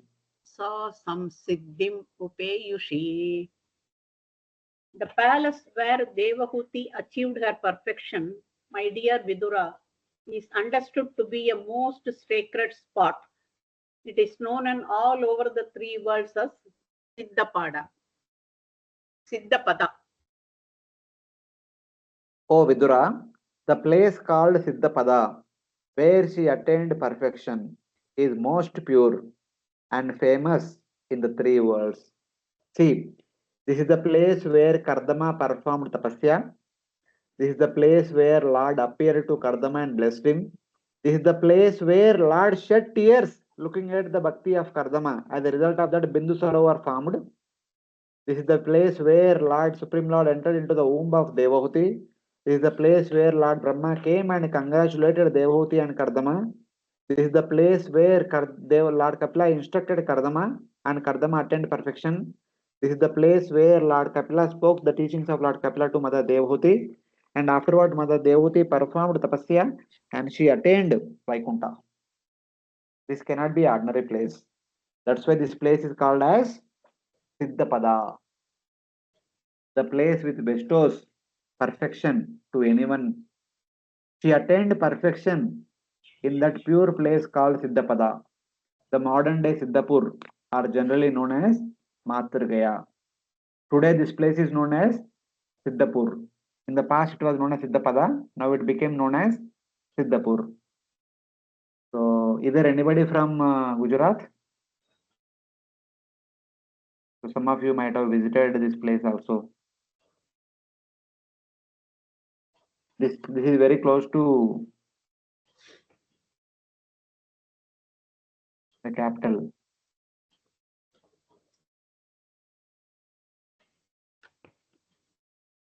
Prabhuji, Hmm.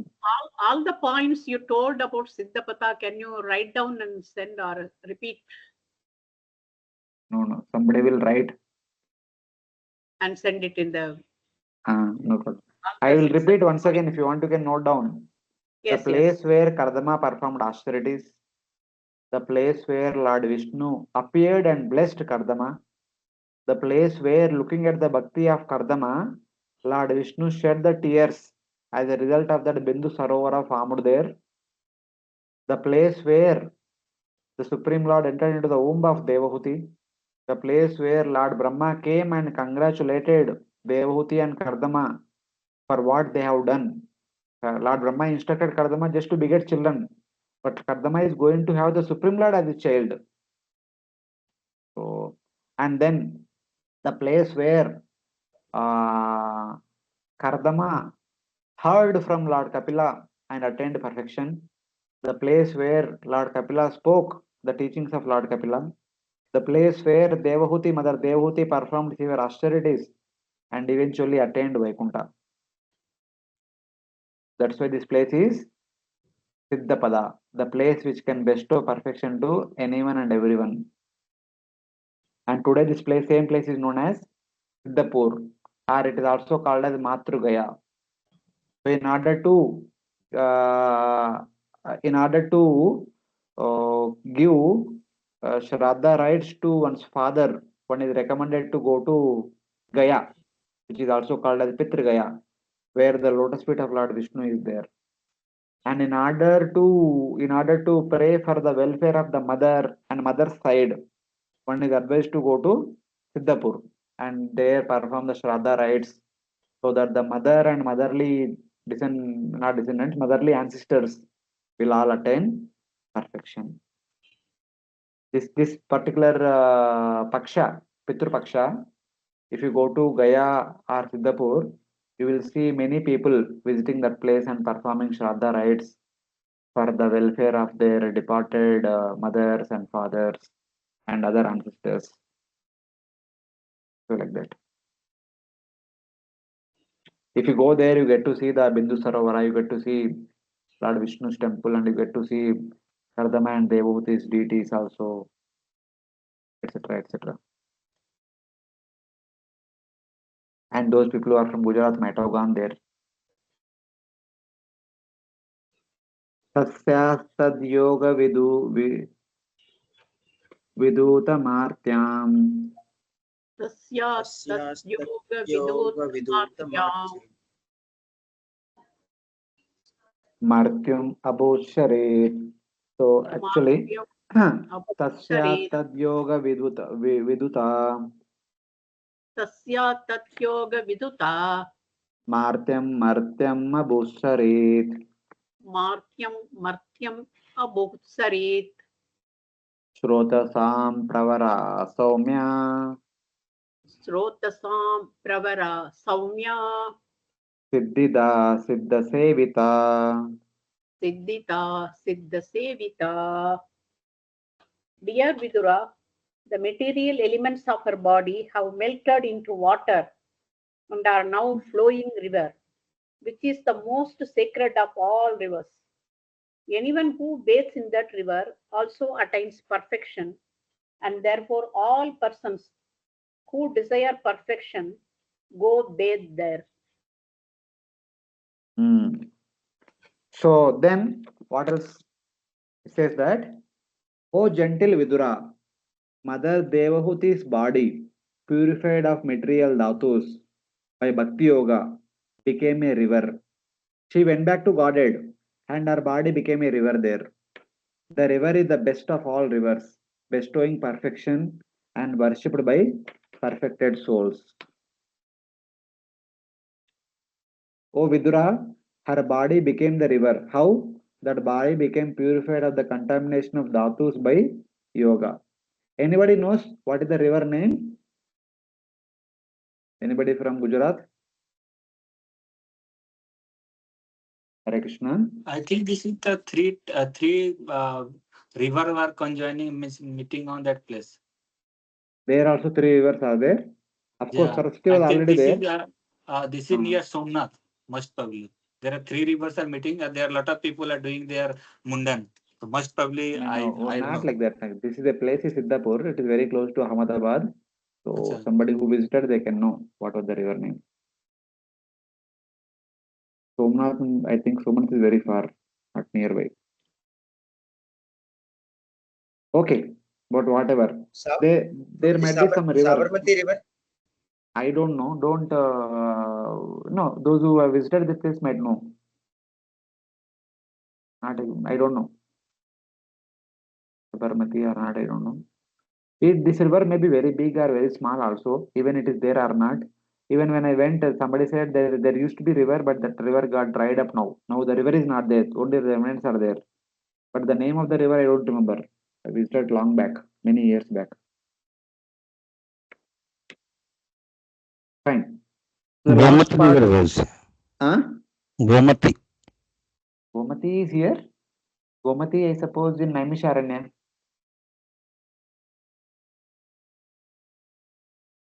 I'm not sure. Some of you can search in the Google. You can find out where is Gomati river, Siddhapur or Naimisharanya. Or what is the river? What kind of river used to be there in Siddhapur? You can find out. Fine. Last 4-5 verses of this chapter. The last 4-5 verses of the entire third canto. Just will complete. Kapilopi Mahayogi. Kapilopi Mahayogi. Bhagavan Pitru Ashramat. Bhagavan Pitru Ashramat. Mataram Samanu Jnapya. Mataram Samanujñapya. Prak Udichim Disham Yayau. Prak Udichim Disham Yayau. My dear Vidura, the great sage Kapila, the personality of Godhead, left his father's hermitage with the permission of his mother and went towards the northeast. The great yogi Kapila, the Supreme Lord, taking permission from his mother, departed from his father's hermitage and went first north and then east. So long back he took permission. Afterwards, Lord Kapila, what happened to Lord Kapila, we don't know. But there, Mother Devahuti performed austerities and eventually she attained perfection. She went back to Godhead. Her body transformed into a holy river. Even today, anybody goes there and takes bath in that holy river, one attains all the perfection. That's the story of Devahuti. And other side, the story of Lord Kapila is mentioned now. Previously, it was said that Lord Kapila left. Now he is described further in 3 verses.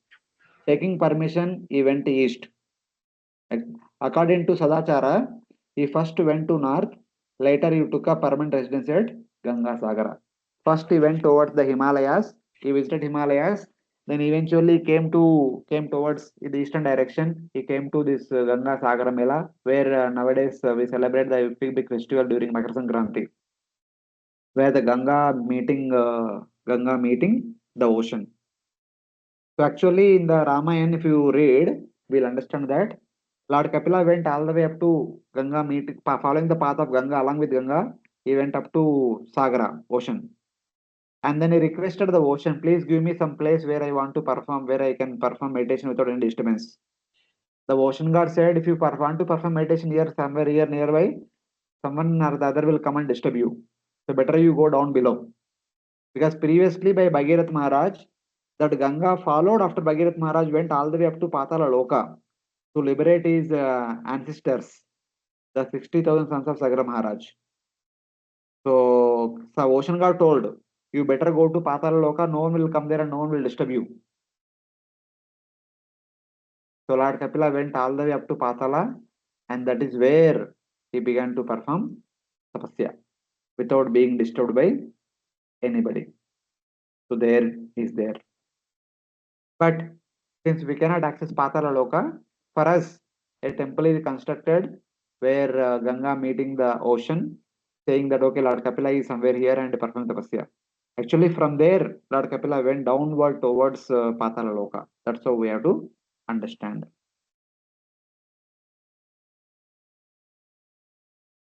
Siddhacharana Gandharvair Siddhacharana Gandharvair Munibhischapsaro Ganai Munibhischapsaro Ganai Tuyamana Samudrena Stuyamana Samudrena Dattarhana Niketanaha.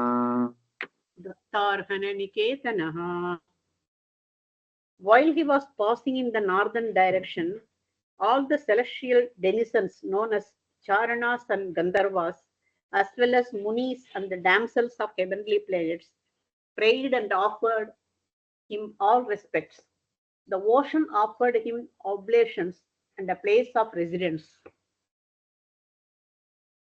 So obviously, whatever Lord does, everyone will glorify it. Praised by the Siddhas, Charanas, Vidyadharas, Gandharvas, and Apsaras and great sages, Lord Kapila was given a place as an offering by the ocean personified. The ocean god gave him a place for his further future austerities. The ocean god gave way to go to Patala Loka. So Lord Kapila went to Patala Loka and there is continuously performing tapasya. Aste yogam samastaya Aste yogam samastaya Sankhyacharyar abhistuta Sankhyacharyar abhistuta Trayanam api lokanam Trayanam api lokanam upashantyai samahitaha. Upashantyai samahitaha. Even now Kapila Muni is staying there in trance for the deliverance of the conditioned souls in the three worlds, and all the acharyas or great teachers of the system of Sankhya philosophy are worshipping him. Taking shelter of Bhakti Yoga and worshipped by the teachers of Sankhya, Lord Kapila still remains there, fixed in Samadhi, for the peace of the three worlds, for the welfare of the entire universe. Lord Kapila even today is situated there, engaged in meditation.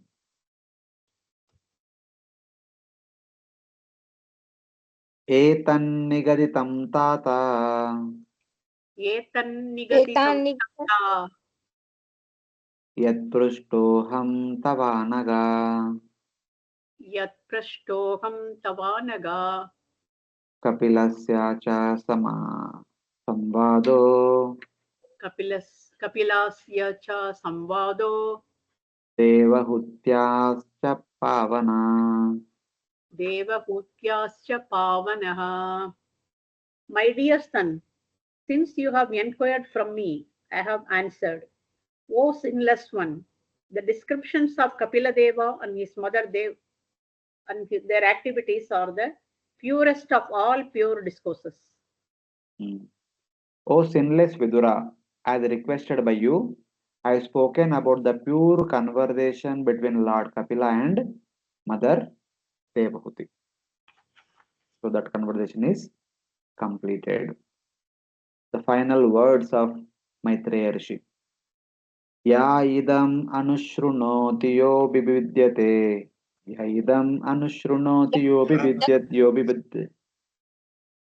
Ye idam anushroti yo vidyate. Kapila muner matam atmayoga guhyam. Kapila muner matam atmayoga guhyam. Bhagavati kritadhi suparnaketav. Bhagavati kritadi suparnaketam. Upalabhate bhagavat Padaravindam. Upalabde Bhagavat Padaravindam. The description of the dealings of Kapila Deva and his mother is very confidential, and anyone who hears or reads this narration became a devotee of the Supreme Personality of Godhead, who is carried by Garuda, and he therefore enters into the abode of the Supreme Lord to engage in the transcendental loving service of the Lord. He who hears the teachings of Lord Kapila, containing the secret of meditation on the Lord, or he who teaches it, concentrating his mind on the Supreme Lord, whose emblem is Garuda, attains the Lord's lotus feet. Those who do Kirtanam, those who do Shravanam, and those who do Smaranam, and eventually those who practice, all these people eventually will attain shelter at the lotus feet of the Supreme Lord. That is the Falashruti of this section of Bhagavatam. Showing the goal of what was taught by Lord Kapila to Mother Devahuti, by the result, Maitreya emphasizes the destination of persons similar to Mother Devahuti. Those who, like Mother Devahuti, sincerely hears and practices like Mother Devahuti, definitely will attain the same destiny that is attained by Mother Devahuti. So that is the understanding. Just by explaining or just by hearing, one attains the Lord. What to speak then of the result from actually undertaking the instruction of Lord Kapila? What supreme result then would a devotee like Mother Devahuti attain? Additionally, she attained a position as the Lord's associate, filled with prema, for serving Lord's lotus feet as his eternal mother. One who hears or teaches this knowledge, concentrating his mind on the Supreme Lord, attains the Lord lotus feet. So that is the concluding statement of Maitreya Rishi after describing the teachings of Lord Kapila. So this is how the teachings of Lord Kapila are completed and Canto 3 is completed. Any questions till now?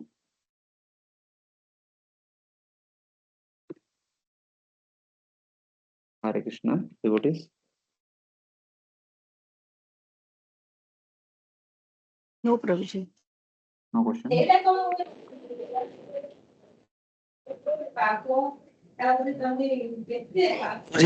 Krishna. Hare Krishna. Prabhuji, what is the purpose of appearing Kapila Deva in this material world? Only propagate Sankhya Yoga or? To teach Sankhya Yoga to one and all.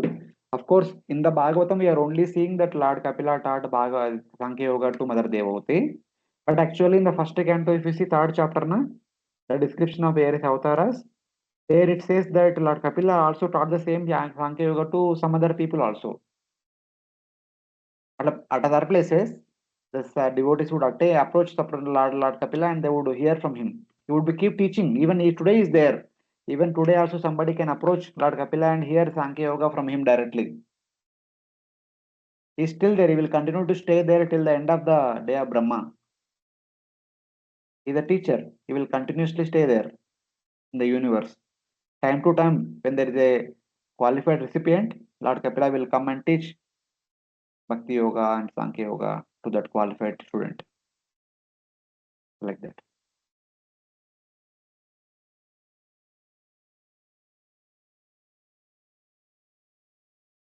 Okay. So, anyone else? Prabhuji, this is the, Devahuti and Kardama Muni are the parents of the Lord. But in general, when people used to take Vanaprastha, then what used to be their ultimate end result like? Here in Kali Yuga, we see that the son performs the last rites of their parents. And खून नामक नरक से मुक्त करते हैं ऐसे कुछ बोलते हैं So what is the means Vanaprastha they take and they go into the Vana and they they die there itself, right? Okay. So what is the this thing of what is the result of their lives? I mean, No. what happens there? No. Destination. And why the wife? Why Devahuti did not go along with Kardama Muni? That is also one question. No. That time Kardama took sannyasa. He did not take Vanaprastha. He was not a Kshatriya. He was actually Brahmana. So he took sannyasa. Sannyasa, you don't the wife does not accompany the husband. Mm-hmm. Okay. And even later on, we get to see many devotees will be described in the fourth canto onwards. How what they did after entering into Vanaprastha. We get to read Dhruva Maharaj. We get to read about Prithu Maharaj, Prachetas, what they were doing in the Vanaprastha. Sometimes the wife accompanies the husband. Sometimes the wife does not accompany. Both possibilities are there in the Vanaprastha. So the Kshatriyas would take on to Vanaprastha. That is the last stage for Kshatriyas. So the Brahmanas would go further and they take to sannyasa. Kshatriyas and no other community are not qualified to take sannyasa. Only Brahmanas, according to traditionally. So now here there are two things. Why they are taking is clear. They are taking on to Vanaprastha and able to practice the further sadhanas in order to go back to Godhead. The person per se, the soul goes back to Godhead. And what happens to body? If the wife is there, we see in the fourth canto, if the wife is there, wife will arrange the funeral pyre and she would herself enter into the funeral pyre. And she will also go along with the husband. That is there. If wife is not there, what happens to the dead body of that person? Dhruva Maharaj, he did not leave behind any dead body. He went back to God in self same body. The same body transformed into spiritual and went back to Godhead. And in the case of Prachetas, what happened is not mentioned. Even if something happens, like them, there may be other sages also there in the forest. And either they would do cremation or fire burning, or if even they also don't care to all these things. And it would, by nature, whatever supposed to happen, it would happen. Or even this person itself, while leaving the body, he would inspire, they will invoke the fire element. That fire element itself would burn the body and then it would become ashes. That can be possible. Whether somebody else would do the needful or whether they themselves will do the needful. So in that way we can understand.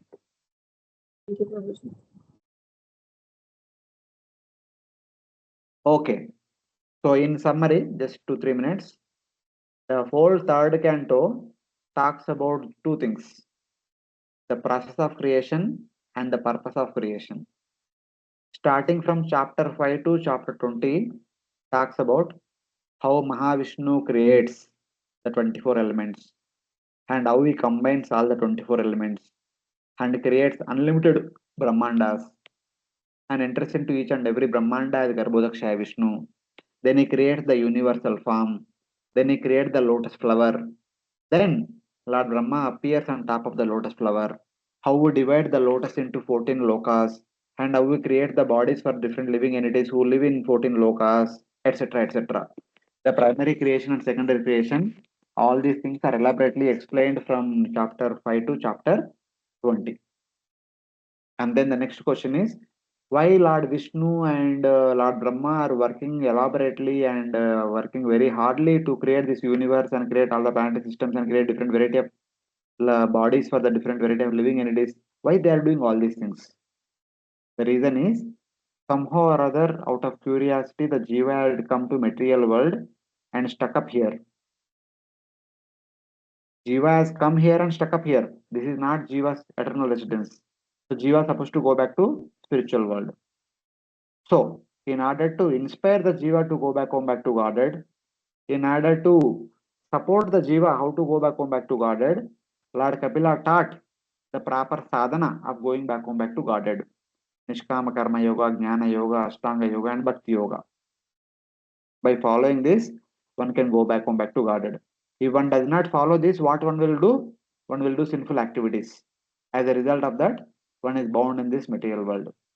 By not following the Vedas, one will do sinful activities, vikarma. Even by following the Vedas, one may do sakama karma. Still, both keep one in the material world only. Life after life, life after life, like day after day abroad, Brahma also. Creation after creation also, one can remain in this material world. But that is not laudable. That is not what is expected. In order to inspire all the conditioned soul to go back, home back to Godhead, Lord Kapila or Bhagavatam 3rd canto talks about this variety of sadhanas through the teaching of the Lord Kapila. And also Bhagavatam says that, see, by following the teachings of Lord Kapila, two personalities instantly went back to Godhead, Kardama and Devahuti.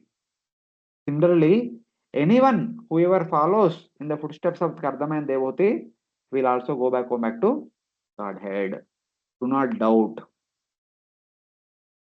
Please understand, take inspiration and practice, and finally go back, home back to Godhead. So that is the understanding of Canto 3. And then one may say, "Hey, why should I go back to Godhead? Or what is that Godhead look like? What will I do there after going there?" There is a glimpse of that also given in the 3rd canto. Chapter 15 talks about Vaikuntha. What's happening in Vaikuntha? What are the different variety of beings are there in Vaikuntha? What they are doing? How are they continuously cooperating with each other, serving the Lord? So that Seva goes on eternally. The Nitya Lila, Nitya Seva goes on eternally in the Vaikuntha. And having gone to Vaikuntha, one will never come back to this material world. One never had to go through the repeated cycle of birth and death. All these things are clearly mentioned so that one becomes convinced that I should go back, home back to Godhead. And having gone there, I will lead eternal life of service. Instead of getting suffering after suffering in this material world, being pushed by the three modes, light, left, front, aage piche, upar, niche. So that should be the end understanding of reading Canto 3. One should come to this conclusion. So these are the important points, important aspects of Canto 3. So this is the quick summary of entire Canto 3. Okay, Hare Krishna. So Hare Krishna. with these few words, we will stop here with our discussion on Canto 3. Hare Krishna. Hare Krishna, Dandavat Prabhu. Hare Krishna. Hare Krishna Prabhuji, Dandavat. Hare Krishna. Nowadays somewhere